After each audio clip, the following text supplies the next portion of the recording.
বিশ্বজয়ের মুকুট পরে হাফেজে কোরআন, দেশের জন্যে আনছে বয়ে গর্বিত সম্মান। মারহাবান মারহাবান মারহাবান।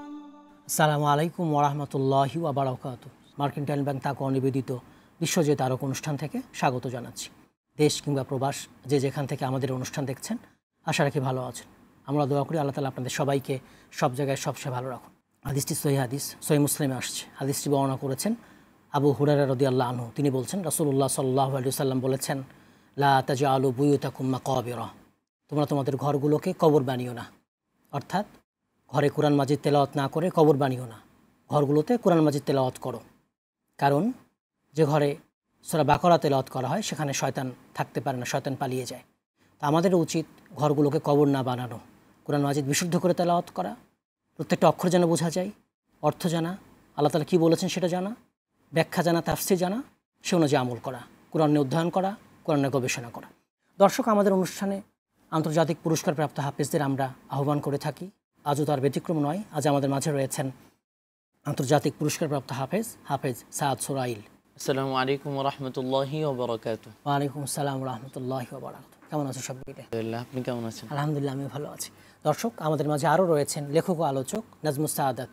আসসালামু আলাইকুম ওয়া রাহমাতুল্লাহি ওয়া বারাকাতুহু। ওয়া আলাইকুম আসসালাম ওয়া রাহমাতুল্লাহি ওয়া বারাকাতুহু। আপনি কেমন আছেন সবাই? আলহামদুলিল্লাহ, আপনি কেমন আছেন? আলহামদুলিল্লাহ, আমিও ভালো আছি। তোমাকে আমাদের অনুষ্ঠানে স্বাগত জানাচ্ছি। বিশ্বজয়ের মুকুট পরে হাফেজে কোরআন, দেশের জন্যে আনছে বয়ে। তোমার সাথে পুরো অনুষ্ঠান জুড়ে কথা বলবো, এক নজরে কিছু তথ্য জেনে আসবো। দর্শক, আপনারা দেখছেন মার্কেন্টাইল ব্যাংক তাকওয়া নিবেদিত বিশ্বজয় তারকা। আজ আমাদের মাঝে রয়েছেন আন্তর্জাতিক পুরস্কারপ্রাপ্ত হাফেজ সাদ সুরাইল। চলুন এক নজরে জেনে আসি তার সম্পর্কে কিছু তথ্য। বিশ্বজয়ের মুকুট পরে হাফেজে কোরআন, দেশের জন্যে আনছে বয়ে গর্বিত সম্মান। মারহাবান মারহাবান মারহাবান। দেখে নিলাম এক নজরে তোমার সম্পর্কে কিছু তথ্য। এবারে জিজ্ঞেস করব, তোমার পড়াশোনা শুরুটা কোথায় হয়েছিল, কার মাধ্যমে হয়েছিল? হাতে খড়ি যেটা। হাতে করে পড়াশোনাটা আমার বাবার কাছেই, বাবার মাদ্রাসায়। সেখানে তোমার বাবা একজন আলেম এবং বিশিষ্ট কারি। এখন বর্তমানেও তিনি মসজিদের খেদমতে নিয়োজিত আছেন। এরপর নুরানি শেষ করি, তারপর নাজারা থেকে তেজগাঁ নুরানি মাদ্রাসায়, সেখানে নাজারা থেকে শুরু করে একবারে হিফজের শেষ পর্যন্ত সেখানেই শেষ করি এবং পরবর্তীতে ঢাকার যাত্রাবাড়িস্থ মার্কাজু তাহফিজে সেখানে রিভিশন দেই এবং সেখান থেকেই ইন্টারন্যাশনাল কম্পিটিশনে অংশগ্রহণ করা। তোমার হিফজ পড়তে আসা এটা কার ইচ্ছায়? হিফজ পড়তে আসা আমার অভিভাবক বাবা মা, ওনাদের ইচ্ছাই। তবে হিফজ ভালোভাবে পড়ে এটাকে নিয়েই ভালো কিছু একটা করা, একটা পর্যায়ে যাওয়া, এই অনুপ্রেরণা ওস্তাদদের থেকে পাওয়া। তোমার বাবা তোমাকে পড়াশোনা করিয়েছেন? জি, আলহামদুলিল্লাহ। এই মাদ্রাসাগুলোতে পড়তে পড়তে পড়াশোনা করিয়েছে? ওরা জিজ্ঞেস করতেন? জি, হ্যাঁ, সবসময় পড়ার ব্যাপারে খুবই বাবার তদারকিটা ছিল খুবই আন্তরিক। নাজমুস সাআদাত ভাই, আপনি কিছু জানতে চান আমাদের সাদ সুরাইলের কাছে? প্রত্যেকটা বাবার উচিত হলো সন্তানকে নিয়ে বড় চিন্তা ভাবনা করা। জি, কবুলিয়তে মালিক আল্লাহ। জি জি, অবশ্যই, সুন্দর বলেছেন। প্রতিষ্ঠান নির্বাচন করা, এক্ষেত্রে বাবা কিন্তু সূক্ষ্ম চিন্তা করছে। যেটা বললো যে মার্কাজু তাহফিজ ভর্তি করিয়ে দিয়েছে, এবং আমি অবশ্যই ধন্যবাদ দিই সাদ সুরাইলকে যে আমাকে বাবা যখনই যে প্রতিষ্ঠানে নির্বাচিত করছে, ভর্তি করিয়ে দিয়েছে, আমি সেটাতে আন্তরিকভাবে আমি রাজি হয়ে গেছি। তো এই ক্ষেত্রে আমার কাছে মনে হয়েছে বাবা এবং সন্তানের মাঝে যে বন্ডিংটা, আন্তরিকতাটা, ওদিকে বাবা মার সন্তানের প্রতি সুন্দর নজরদারিতা, আর সন্তানের সাথে বাবার যে সম্পর্কটা, অবশ্যই আমি বলবো যে সাদ সুরাইল যে সম্মানটা পেয়েছে ঠিক এই ছোট্ট গণ্ডির মধ্যে সীমাবদ্ধ, আর এটা প্রশংসার যোগ্য। অবশ্যই। সাদের কাছে ফিরে যাই। তুমি তো দুটি মাদ্রাসায় পড়েছো বলছো, দুটি মাদ্রাসায় আমলের ব্যাপারে কতটা গুরুত্ব দেওয়া হয়েছে? হ্যাঁ, আমলের ব্যাপারে অবশ্যই আমরা জানি যে মাদ্রাসাগুলোতে সাধারণত কিতাব বিভাগ বা বড়দের ক্ষেত্রেই গুরুত্ব দেওয়া হয়, কিন্তু আলহামদুলিল্লাহ এই দুটো প্রতিষ্ঠানেই আমি দেখেছি যে না, তাহাজ্জুদের ব্যাপারে গুরুত্ব আরোপ করা। তারপর আসলে বাচ্চারা কিন্তু নামাজের ব্যাপারে সিরিয়াস থাকে না, এটাই স্বাভাবিক, যেহেতু ছোট। হ্যাঁ, সুন্নত নামাজ আদায় করে খুব স্বাভাবিকভাবে, ওই যে খুব সেন্সিটিভলি নামাজটাকে আদায় করা, এটা তো আর বাচ্চারা বুঝবে না। কিন্তু উস্তাদরা এটা বুঝিয়ে দিয়েছেন দাঁড়িয়ে থেকে। হ্যাঁ, ঠিকভাবে তাসবিহগুলো পড়ো, কেরাত পড়ো, এইভাবে হাতে করে মানে ধরে ধরে শেখানো, রুকু সিজদা, হ্যাঁ রুকু সিজদা, তারপরে কিভাবে সিজদা করতে হয়, কিভাবে রুকু সময় করতে নিয়ে হয়, করা, লম্বা practically। করা। তো আসলে এগুলোই সর্বোচ্চ মানে আমলের ব্যাপারে গুরুত্বারোপ। আর যেটা বলছিলাম যে মার্কাজু তাহফিজে আসার পর আমি যে বিষয়টা দেখেছি যে সাপ্তাহিক একটা আমল হতো, সেটা হচ্ছে ইজতেমাইভাবে তাহাজ্জুদের আমল। তো সেদিন সবাই প্রিপারেশন নিত, আজকে তাহাজ্জুদের নামাজ হবে। অনেকে গোসল করে পরিচ্ছন্ন জামা পরিধান করত, সুগন্ধি ব্যবহার করত। নামাজের জন্য যে একটা প্রস্তুতি ওস্তাদরা এভাবেই শিখিয়েছে। প্রশিক্ষণ। জি জি, সুন্দর। তো একটা হচ্ছে যে দুনিয়াবি কোনো, এখন বড় হয়ে এটা বুঝি যে দুনিয়াবি কোনো গুরুত্বপূর্ণ ব্যক্তি যদি আমাদেরকে ইনভাইট করে, তো সেই ক্ষেত্রে তো আমরা খুব মানে আমার ভালো জামাটা পরে সর্বোচ্চ দিয়ে প্রস্তুতি গ্রহণ করি। কিন্তু আল্লাহর সামনে দাঁড়ানোর জন্য তিনি সমস্ত বাদশাহের বাদশাহ যিনি, জি জি, তিনার সামনে দাঁড়ানোর জন্য যে একটা মৌলিক প্রস্তুতি প্রয়োজন, মানসিকভাবে এটার জন্য প্রস্তুতি গ্রহণ করা প্রয়োজন, এটা কিন্তু সচরাচর সবাই জানেও না, বুঝেও না এবং শেখানো হয় না। এই জন্য আমরা নামাজের সবচেয়ে খারাপ পোশাকগুলো পরে যাই মসজিদে, দেখবা সাধারণ মানুষ। যেটা ঝুলানো আছে সেটাই গায়ে দিয়ে মসজিদে চলে যাই, অথচ সবচেয়ে দামি পোশাক বা উত্তম পোশাক, পরিচ্ছন্ন পোশাক পরে যাওয়া উচিত ছিল। সালাতের জন্য নির্দিষ্ট করা থাকে যে আমি এটাই পরবো, ওটা ময়লা হোক জীর্ণ শীর্ণ যেটা হোক না কেন, জীর্ণ শীর্ণ পরি আমরা বেশি অধিক নির্দিষ্ট করা থাকে। ওস্তাদরা এই বিষয়টাতে আমাদেরকে খুব দারুণ শিক্ষা দিয়েছেন যে নামাজের জন্য প্রস্তুতি গ্রহণ করা মানে আমরা ফিকির করছি, পরিচ্ছন্ন হচ্ছি, জামা পরিধান করছি, সুগন্ধি ব্যবহার করছি, কিছুক্ষণ পরে নামাজে দাঁড়াবো। তারপর আরেকটা বিষয় হচ্ছে যে আল্লাহর কাছে চাইতে হয়, চাওয়ার মতো চাইলে পাওয়া যায়। জি জি, এই যে একটা বিশ্বাস, এই চূড়ান্ত আল্লাহর প্রতি অগাধ বিশ্বাসটা, এটা তো ছোটদের এমনিতেই তৈরি হবে না, এটাও দায়িত্ব সহকারে ওস্তাদদের তৈরি করে দিতে হয়। এবং আমাদের ওস্তাদরা আলহামদুলিল্লাহ আমাদেরকে এই ব্যাপারে সর্বোচ্চ সচেষ্ট ছিলেন। ওস্তাদরা বলতেন যে সেজদায় গিয়ে দোয়া করো, সেজদারত অবস্থায় দোয়া করো, এবং চোখের পানি যেন জমিনে পড়ে এমন ভাবে দোয়া করো, আল্লাহ যেন তোমাকে দেখে মায়া লাগে এমন ভাবে দোয়া করো। হাদিসে যেটা বলা হয়েছে, বান্দা আল্লাহর সবচেয়ে কাছাকাছি সিজদার সময় ফাকসির দোয়া, রাসূলুল্লাহ সাল্লাল্লাহু আলাইহি ওয়াসাল্লাম বেশি বেশি দোয়া করে সময়ের মধ্যে। যদি এখানে একটু কথা আমি যুক্ত করতে চাই, দেখেন যখনই যে বিপদে পড়েছে তখনই তিনি কিন্তু সলাতে দাঁড়িয়ে গেছেন। রাসূলুল্লাহ সাল্লাল্লাহু আলাইহি ওয়াসাল্লাম এমনটা করেছেন। জি, ইব্রাহিম আলাইহিস সালামের স্ত্রী, তিনি বিপদে পড়ছেন, সলাতে দাঁড়িয়ে গেছেন। আল্লাহু আকবার। সালাত সমাধান করে দেয়। সলাত যে বিপদ থেকে একজন মানুষকে বাঁচাতে পারে, মুক্ত করতে পারে। যদি আমরা ইব্রাহিম আলাইহিস স্ত্রী থেকে দেখি, আল্লাহ রাসূল থেকে দেখি সাল্লাল্লাহু আলাইহি সাল্লাম, আর পাশাপাশি আমরা শাশুড়া যেটা বললো, মাশাআল্লাহ। আসলে আমাদের আল্লাহর কাছে চাইতে হবে, ওয়াইজা সাআলতা ফাসআলিল্লাহ। জি, আমরা এখানে ওখানে চাই, মাজারে এখানে ওখানে চাই, কিন্তু আমরা আল্লাহর কাছে চাইবো, সরাসরি চাইবো আল্লাহর কাছে। শেষ রাতে তো আল্লাহ তাআলা নিজ আকাশে নেমে আসেন, প্রত্যেক রাতে সহিহ হাদিসের সাব্যস্ত হয়েছে, কি ক্ষমা চাও ক্ষমা করে দিব, রিজিক চাও রিজিক দিব, অসুস্থ সুস্থতা দান করব। জি, আল্লাহ তাআলা বলতে থাকেন, ডেকে ডেকে বলতে থাকেন। তোমার সাথে আরো কথা বলবো, এরপর যে তোমার কণ্ঠে তেলাওয়াত শুনে নেব। أعوذ بالله من الشيطان الرجيم. بسم الله الرحمن الرحيم. وزكريا إذ نادى ربه رب لا تذرني فردا إذ نادى ربه رب لا تذرني فردا وأنت خير الوارثين فاستجبنا له ووهبنا له يحيى وأصلحنا له زوجه إنهم كانوا يسارعون في الخيرات ويدعوننا رغبا ورهبا وكانوا لنا خاشعين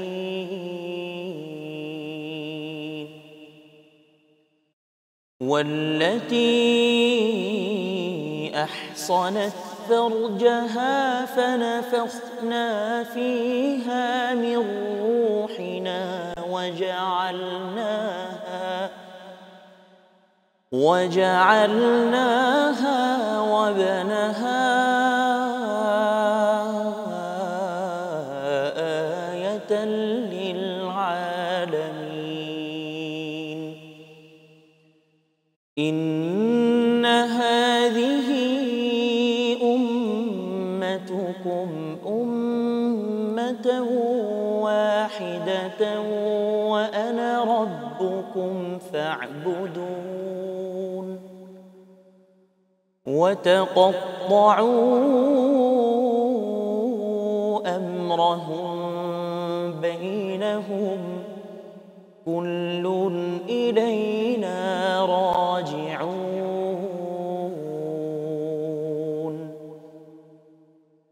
ফামান ইয়া'মাল মিনাস সালিহাতি ওয়া হুয়া মুমিনুন ফালা কুফরানা লিসা'ইহি ওয়া ইন্না লাহু কাতিবুন وحرام على قرية أهلكناها أنهم لا يرجعون صدق الله العظيم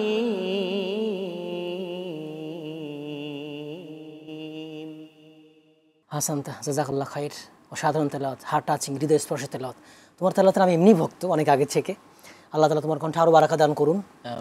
নাজুস সাদাত ভাইয়েরও আশা করি অনেক ভালো লেগেছে। আলহামদুলিল্লাহ, অসাধারণ, মাশাআল্লাহ। ছোট্ট বিরতি নিব। দর্শক, আপনারা দেখছেন মার্কেন্টাইল ব্যাংক তাকওয়া নিবেদিত বিশ্বজিৎ তারকা। আজ আমাদের মাঝে রয়েছেন বিশ্বজিৎ হাফেজ সাদ সুরাইল। সময় হলো ছোট্ট বিরতির, একটু পরে ফিরবো। আমাদের সঙ্গে থাকবেন ইনশাআল্লাহ। বিশ্বজয়ের মুকুট পরে হাফেজে কোরআন, দেশের জন্যে আনছে বয়ে গর্বিত সম্মান। বিশ্বজয়ের মুকুট পরে হাফেজে কোরআন, দেশের জন্যে আনছে বয়ে গর্বিত সম্মান। সালামু আলাইকুম ওয়া রাহমাতুল্লাহি ওয়া বারাকাতুহু। বিরতির পর আবার সবাইকে আমন্ত্রণ। দর্শক, আপনারা দেখছেন মার্কেন্টাইল ব্যাংক তাকওয়া নিবেদিত বিশ্বজিৎ তারকা। আজ আমাদের মাঝে রয়েছেন বিশ্বজিৎ হাফেজ, আন্তর্জাতিক পুরস্কারপ্রাপ্ত হাফেজ সাদ সুরাইল এবং লেখক ও আলোচক নাজমুস সাআদাত। তোমার কাছে এবারে জিজ্ঞাসা, ভালো হাফেজ হওয়ার জন্য, আন্তর্জাতিক হাফেজ হওয়ার জন্য ভালো প্রতিষ্ঠান নির্বাচন করা, ভালো শিক্ষক নির্বাচন করা, তুমি এটা কিভাবে দেখো? আপনি খুব গুরুত্বপূর্ণ একটি প্রশ্ন করেছেন। ভালো হাফেজ হওয়ার জন্য বর্তমান সময়ে ভালো প্রতিষ্ঠান এবং ভালো শিক্ষক নির্বাচন করার বিকল্প আর কিছুই নেই। আমরা শুধুমাত্র একটা প্রতিষ্ঠানের সাইনবোর্ড দেখলাম, বাস আমার বাচ্চার জন্য একটা সিদ্ধান্ত নিয়ে নিলাম। বাচ্চার ব্যাপারে সিদ্ধান্ত নেওয়াটা এত স্বাভাবিক কিছু না। আমি একটা প্রতিষ্ঠানের মধ্যে একজনের খুব ভালো একটা রেজাল্ট দেখলাম, এর মাধ্যমে আমি আমার বাচ্চার ব্যাপারে সিদ্ধান্ত নিয়ে নিলাম, এটাও খুব সঠিক সিদ্ধান্ত হবে না। সঠিক সিদ্ধান্ত হবে না। শিক্ষক নির্বাচনের ক্ষেত্রে যিনি ইস্তেকামতের সাথে দীর্ঘদিন যাবৎ কোরআনের খেদমত করছেন এমন কারো সাথে, কারণ এখন দেখা যায় যে অনেকেই শিক্ষকতার সাথে জড়িত হচ্ছে, পেশা ভালো লাগছে না, আবার পেশা চেঞ্জ করছে। এই প্রবণতা কিন্তু ব্যাপক। এই সমস্ত বিষয়গুলো যদি লক্ষ্য রেখে একটা বাচ্চার ব্যাপারে সিদ্ধান্ত নেওয়া হয়, তাহলে আশা করা যায় যে আমাদের যে লক্ষ্য উদ্দেশ্যে পৌঁছানো, ভালো মানের হাফেজ হওয়া, ইনশাআল্লাহ এটা সম্ভব, আল্লাহ যদি কবুল করেন।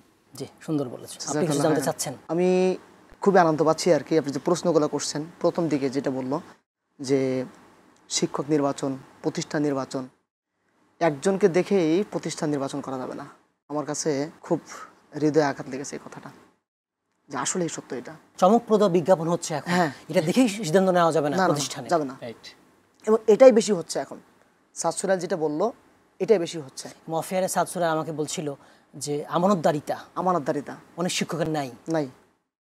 ছাত্র শেষে কি ছাত্রকে দোষ চাপিয়ে দিবে, আপনার ছেলে পারে না, কিন্তু সে চেষ্টাই করেনি, তাকে সময় দেয়নি। বেতন ঠিকই নিয়েছে প্রত্যেক মাসে মাসে। ছাত্র পড়ছে কিনা তার প্রতি একটা গুরুত্ব দেওয়া, শিক্ষক তার স্থানে থেকে তার প্রতি ছাত্রের প্রতি আরো দায়বদ্ধতা, এবং আপডেট দিতে থাকবে। তার বাবাকে আপডেট দিতে হবে প্রত্যেক মাসে মাসে, সপ্তাহে আপডেট দিতে হবে, মানে সর্বোপরি জবাবদিহিতামূলক পড়াশোনা। কিন্তু দেখা যাচ্ছে কি শেষ দিকে গিয়ে অভিভাবককে ছাত্রের উপরে দোষ চাপিয়ে দিয়ে ছাত্র মুক্ত হয়ে যাচ্ছে। আল্লাহর ভয় থাকলে এটা হতো না। কিন্তু না, এই ছাত্র জীবন থেকে কিন্তু 2-3 বছর সময় চলে গেছে। এখন না বুঝা গেল, তার বয়স যখন 18 থেকে 20 হবে, 20 থেকে 25 হবে, পিছিয়ে গেল কয়েক বছর। তখনকার সময় এটার এফেক্টিভটা তার অবশ্যই, এবং সে কিন্তু একটা জীবনে বড় আঘাত খাচ্ছে, যেটা বোঝাতে চাচ্ছে সাদ সুরাইল। এবং আমাকে মানে যে বললো যে সবাইকে নোট করে নেওয়া উচিত, আমি মনে করি অবশ্যই, আমি তার কথার সাথে স্বীকৃতি দিব, অবশ্যই প্রত্যেকটা অভিভাবককে নোট করে নেওয়া উচিত। জি, সুন্দর বলেছেন আপনিও। এবারে জানতে চাইবো তোমার এই যে প্রতিযোগিতা আসা কি আগ্রহী করলো এবং আমাদের দেশে কোন কোন প্রতিযোগিতা অংশ নিয়েছো, টেলিভিশন বা টেলিভিশন বাইরে? যারা আন্তর্জাতিক হাফেজ হয়েছে তারা অনেক সাধনার পরে হয়েছে, আর এটা একটা সময়েরও ব্যাপার। জি জি, এটা একটা মানে লং প্রসেসিং সময়ের ব্যাপার। কারণ হচ্ছে একটা হচ্ছে 3 বছরে শেষ করে তারপরে 1 বছর রিভিশন দেয়, কারো কারো ক্ষেত্রে এটা কম সময়ও লাগতে পারে মেধার উপর বেস করে। কিন্তু যখন আন্তর্জাতিক কম্পিটিশনের জন্য সে প্রস্তুতি গ্রহণ করে তখন তাকে ন্যূনতম আরো 50টা কম্পিটিশনে অংশগ্রহণ করে প্রস্তুত হতে হয়, সেজন্য সময়ের প্রয়োজন হয়। আন্তর্জাতিক হাফেজ অনেকেই এটার পিছনে প্রায় 3-4 বছর করে সময় দিয়ে থাকে। আমার ক্ষেত্রে একটু ব্যতিক্রম হয়েছে, সেটা হচ্ছে যে আমি প্রথম বছরই আলহামদুলিল্লাহ আন্তর্জাতিক কম্পিটিশনে সারা ওয়ার্ল্ডের ফার্স্ট হয়েছে আলহামদুলিল্লাহ। যার কারণে বাংলাদেশে কয়েকটা জাতীয় পর্যায়ে কম্পিটিশনে অংশগ্রহণ করেছি, খুব একটা ভালো হয় নাই। পুরো টিভিতে? হ্যাঁ, আর টিভিতেও আমার তেলাওয়াত আছে। কত সালে? এটা সম্ভবত 12 সালে হবে, মানে ইন্টারন্যাশনাল কম্পিটিশনের কিছুদিন আগে। আর এমনি জাতীয় কয়েকটা কম্পিটিশনে অংশগ্রহণ করেছি, কিছু কিছু পুরস্কারও পেয়েছি। তুমি যে বাইরে গেলা, তো এটা কি ইসলাম ফাউন্ডেশন নির্বাচন করেছিল আমাদের দেশ থেকে? হ্যাঁ, একজন নির্বাচন করেছিল। একজন। তো শুরু থেকেই আমার চেষ্টা ছিল যে আমি কম্পিটিশনের মাধ্যমে, কোরআনের মাধ্যমে আল্লাহর ঘর দেখব, এই ইচ্ছা ছিল, এই ইচ্ছাটাই ছিল। আমি আমার বাবাকে বলেছি, বাবা বলে যে তুমি তো কম্পিটিশন করো না, তো ঠিক আছে তারপর সৌদির কম্পিটিশন করো, আল্লাহ যদি চায় হতে পারে। সেই থেকে মানে 6 মাস সময় আমি আমার বিছানায় ঘুমাইনি। আল্লাহু আকবার, কি সাধনা! ইচ্ছাকৃতভাবে মনে হয় না যে আমি প্রস্তুতি নিয়ে ঘুমের জন্য শুইছিলাম। তুমি সৌদি আরবে গমন করেছো কত সালে? 2012 শেষে 13 শুরু জানুয়ারিতে, ডিসেম্বর জানুয়ারি। 73টি দেশ অংশগ্রহণ করেছিল, মানে প্রত্যেক দেশ থেকে একজন করে, সেখানে ফার্স্ট হয়েছো আলহামদুলিল্লাহ। পুরস্কার পাওয়ার সময় কার কথা মনে পড়েছে? তোমাকে পুরস্কার সম্ভবত সুদাইস, জি আব্দুর রহমান সুদাইস ইমাম, উনি দিয়েছেন। কার কথা মনে পড়েছে? দেশ, বাবা মা, শিক্ষক?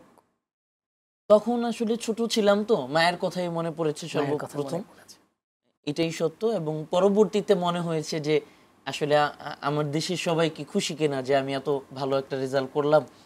দেশে গেলে পতাকা, হ্যাঁ বাংলাদেশের যখন রেজাল্ট ঘোষণা করছিল তখন বলছিল আল মারকাজুল আউয়াল মুহাম্মদ সাদ সুরাইল মিন দাওলাতি বাংলাদেশ। নামের সাথে সাথে তো বাবার নামও উচ্চারণ হয় না, সেখানে দেখা গেছে দেশের নাম উচ্চারণ হচ্ছে। তো এটা সত্যি একটা গর্বের এবং খুব বেশি আনন্দের বিষয়। কতদিন ছিল সৌদি আরবে? 16 দিন। ওখানে কোনো স্মরণীয় ঘটনা? তোমার সঙ্গে শিক্ষক গিয়েছিল? জি, আমার উস্তাদ গিয়েছেন। সেখানে স্মরণীয় ঘটনা বলতে বাহিরের যারা সেখানে ইয়ারা ছিলেন, সৌদির প্রতিযোগিতা ছিল ওখানে। হ্যাঁ, সৌদি কিন্তু সেকেন্ড হয়েছে আলহামদুলিল্লাহ, বিশাল ব্যাপার। তো সেখানে যারা বিশেষ করে আফ্রিকান আছে, কালো নিগ্রো টাইপ, জি জি, তো আল্লাহ তাআলা তাদের কণ্ঠ কত মাধুর্য দিয়েছেন তাদের কণ্ঠে, তেলাওয়াতগুলো এত অসাধারণ। আমি মানে দেখতে আমার চিন্তা করতাম যে তাদেরকে আল্লাহ কত গুণে গুণান্বিত করেছে, আমরা তো আসলে সন্তুষ্ট না, কিন্তু তারা এই যে এত দারুণ কোরআন তেলাওয়াত করতে পারে এতেই সন্তুষ্ট। এবং তারা অভাবী, তারপর কোরআন নিয়ে ব্যস্ত, বাচ্চাদের কোরআন শিক্ষা দেওয়া। আরেকটা অবাক করা বিষয় লেগে থাকা, তাদের দেশে এই মানেরও হিফজখানা রয়েছে যেখানে কাঠের উপর খোদাই করে লিখে হিফজ পড়ে। দেখেছি, এমনটি ভিডিও ভাইরাল হয়েছে। হ্যাঁ হ্যাঁ, সোশ্যাল মিডিয়া আমরা এগুলো দেখেছি আমরা এগুলো। তো আসলে তারা কোরআনের জন্য অনেক বড় সাধক, নিবেদিত প্রাণ। এবার এইগুলোই আর কি বেশি স্মৃতিচারণ করে যে এক এক দেশের একসাথে এতগুলো দেশের তালেবে ইলম বা কম্পিটিশনে অংশগ্রহণকারীদের তেলাওয়াত শুনতে পারছিলাম, বারবার এদিকেই মানে বেশি ফোকাস হয়। বর্তমানে পড়াশোনার কি অবস্থা? বর্তমানে আমি কামিল প্রথম বর্ষে পড়ছি, আর দাওরা পড়েছি যাত্রাবাড়ি থেকে, আলহামদুলিল্লাহ। আর মিশরে আল আজহার ইউনিভার্সিটি কোরআনিক সায়েন্স নিয়ে পড়ছিলাম। 1 বছর পড়ার পর করোনাকালীন সময়ে দেশে চলে আসি, আর দেশের আনুষঙ্গিক কিছু ব্যস্ততার কারণে, তাছাড়া আমার প্রাতিষ্ঠানিক ব্যস্ততাও রয়েছে, সব মিলিয়ে পরবর্তীতে পড়াশোনাটা দেশেই কমপ্লিট করার জন্য মনস্থ করি। আচ্ছা, কামিল শেষ করার পর উচ্চশিক্ষা নিতে চাও কি বিষয়ে? ইনশাআল্লাহ আমার ইচ্ছা আছে ইলমে কেরাতের পিছনে, আমি যেটা অনেক দিন আগ থেকেই ইচ্ছা ছিল সময় দেওয়ার মতো, বা আমি সময়টা হয়ে উঠে নেই কারণ ধারাবাহিক অধ্যবসায় ছিল। তো এটার জন্য আমি দেশের বাহিরে কিছুদিন সময় দিতে চাই। এছাড়াও কোরআনিক সায়েন্স নিয়ে অনার্সটা কমপ্লিট করতে চাই। আর ইনশাআল্লাহ আল্লাহ তাআলা তোমার ইচ্ছা কবুল করুন, আমিন। ভবিষ্যতে যারা তোমার মতো হাফেজ হতে চায়, আন্তর্জাতিক মানের বিশ্ব জয় করতে চায়, তারা কিভাবে নিজেকে প্রস্তুত করবে? এক কথায় যদি বলতে চাই যে ওস্তাদের প্রতি আনুগত্যশীল থাকা। যে জীবনে কিছু হতে চায় তারই প্রচেষ্টা, তার মধ্যে সেই প্রাণবন্ত চেষ্টা, তার মধ্যে সেই অক্লান্ত পরিশ্রম, তার মধ্যে সেই দোয়া, তার মধ্যে সেই কান্নাকাটি, এগুলার সমন্বয়টা থাকতেই হবে, যেটা জরুরি। আর এর মাধ্যমে যদি এই প্রচেষ্টা অব্যাহত থাকে তাহলে ইনশাল্লাহ আশা করা যায় একসময় ভালো কিছু করা সম্ভব। আর আরেকটা কথা হচ্ছে, আমি আন্তর্জাতিক পুরস্কার প্রাপ্ত হয়েছি আলহামদুলিল্লাহ, কিন্তু আমার কাছে এটা কখনোই একজন ভালো হাফেজ হওয়ার মাপকাঠি মনে হয় না। আমি কোরআন তেলাওয়াত সুন্দরভাবে করতে পারলাম কিনা, আল্লাহ তাআলা কিভাবে যেভাবে কোরআনে তেলাওয়াত করতে বলেছেন সেভাবে পড়তে পারছি কিনা, কোরআন আমার মধ্যে ধারণ আছে কিনা, আমি কোরআন অনুযায়ী চলতে পারছি কিনা, এতটুকু সাকসেসনেস একটা মানুষের মধ্যে একজন মুসলিম হিসেবে আসাটা জরুরি। সুন্দর বলেছ ইনশাআল্লাহ। সাদ ভাই, আপনি কিছু জানতে চাচ্ছেন? আমরা অনুষ্ঠান শেষ করব।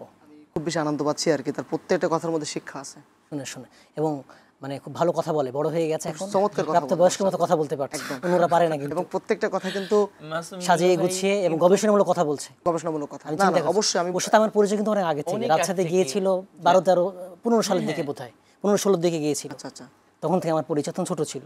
তো যে বিষয়টা অবগত করতে যাচ্ছে বারবার, এই কথার প্রেক্ষিতে এটা বলবো যে পরিশ্রম কখনো ফাঁকি দেয় না।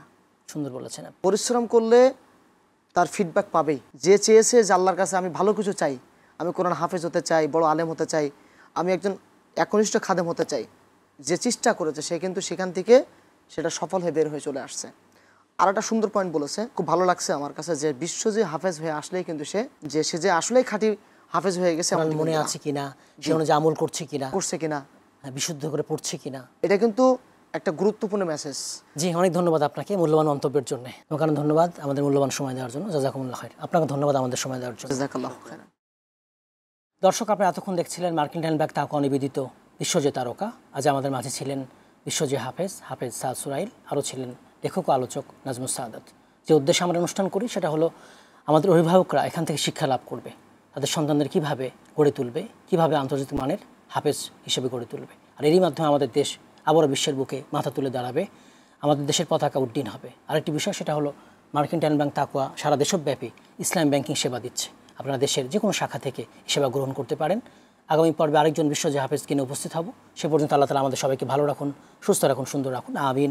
আসসালামু আলাইকুম ওয়া রাহমাতুল্লাহি ওয়া বারাকাতুহু। মুকুট পরে হাফেজে কোরআন, দেশের জন্য আনছে বয়ে গর্বিত সম্মান। বিশ্বজয়ের মুকুট পরে হাফেজে কোরআন, দেশের জন্য আনছে বয়ে গর্বিত সম্মান। মারহাবান মারহাবান মারহাবান।